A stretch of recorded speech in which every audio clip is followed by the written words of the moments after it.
হাঁসের ডিমগুলোর অবস্থা এমন দেখে কিছু মনে করবেন না, কারণ হাঁসেরা নিজেরাই খারাপ। ওরা নিজেরাই এই ডিমগুলো এই অবস্থা করে রাখে। আর আমি এই ৩ টা ডিমই রান্না করব, তাই আমি ৩ টা ডিম কিন্তু পরিষ্কার করে ধুয়ে নিয়ে আসলাম। আমি রাইস কুকারে ডিম সেদ্ধ করে নিব। আমার এভাবেই ঝামেলা কম লাগে তার জন্য।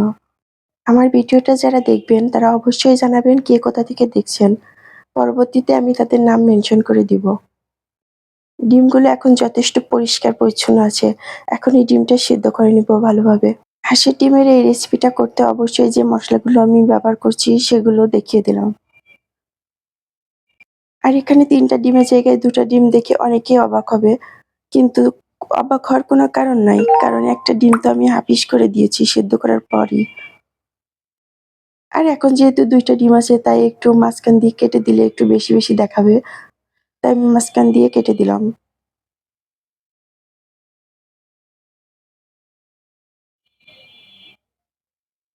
কাটার পর কিন্তু অনেক বেশি সুন্দর দেখাচ্ছে ডিমগুলো।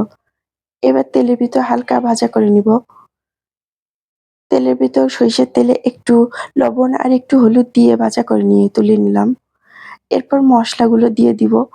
যেহেতু ডিমগুলো সেদ্ধ করা আছে তাই এর ভিতরে কাঁচা আমের টক রান্না করব, তাই এর জন্য আমগুলো দিয়ে দিলাম প্রথমেই।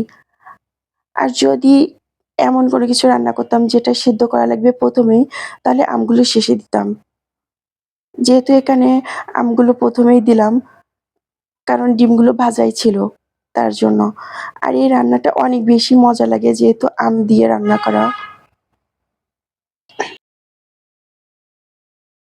যেহেতু এটা কাঁচা আমের টক, তাই এইটা হাঁসের ডিম দিয়ে রান্না করলে অনেক বেশি মজা লাগে। আর এর ভিতর যেহেতু সরিষা বাটা দেওয়া আছে সেহেতু ঝোলটাও অনেক ঘন থাকবে, অনেক বেশি টেস্টি হবে। আর যেহেতু এটা ডাল রান্না হবে আম আর হাঁসের ডিম দিয়ে, তাই একটু পানি বেশি দিলে বেশি ভালো হয়। এখন আমার রান্না রেডি। অনেক বেশি সুস্বাদু লাগে। এইটা ১ পিস খাইলেই মনটা অনেক বেশি ভালো লাগবে। এই তরকারিটা একদিন রান্না করলে সেদিন আর অন্য কিছু দিয়ে খাইতে মন চাইবে না। শুধু এটা দিয়ে খাইতে মন চাইবে। তাই আমি শুধু এটাই রান্না করছি আজ। অন্য কোনো তরকারি রান্না করিনি।